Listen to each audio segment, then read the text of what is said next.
The Tampa Bay Lightning had a bit of a rough night when they took on the Boston Bruins in Game 1 of Round 2 on Saturday afternoon.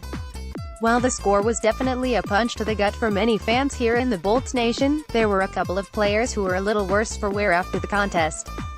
Lightning forwards Ondrej Palat and Brayden were both absent from yesterday's practice.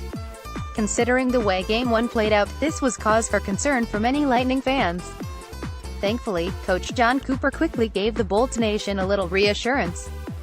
Coach Cooper said both players were taking body maintenance days and reassured Bolts fans they'll be fine.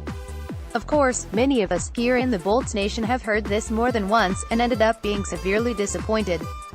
The good news is this doesn't seem to be the case in this particular scenario. Coach Cooper announced this morning that both Ondrej Palat and Brayden are good to go and are expected to play tonight in Game 2 against the Bruins. This is definitely music to the ears of Bolts fans. As some Lightning fans may know by now, Brayden was on the receiving end of a rather nasty cross-check at the hands of none other than Boston's resident goon Brad Marchand. It should come as no surprise to anyone who has witnessed the NHL's officiating brilliance this season. There was no call made on the play. Point was clearly shaken up on the play, being attended to on the bench by Lightning head athletic trainer Tom Mulligan. Point was able to remain in the game, but this doesn't mean he wasn't still feeling the effects of the cross-check from Marchand. Thankfully, a day away from the ice seemingly did the trick, and he, along with Palat, are ready to get back down to business tonight as the Lightning looks to rebound against the Bruins. Unfortunately, this will not be without their fair share of adversity.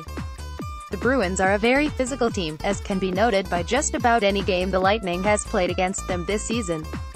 Also, the Bees have an incredibly skilled top line. This means the Bolts defense is going to have to not only be prepared to lay down some hard hits but work overtime to shut down the top line. The Lightning is generally strong when it comes to getting back into the game after a particularly tough loss. Hopefully, Game 2 will be no different.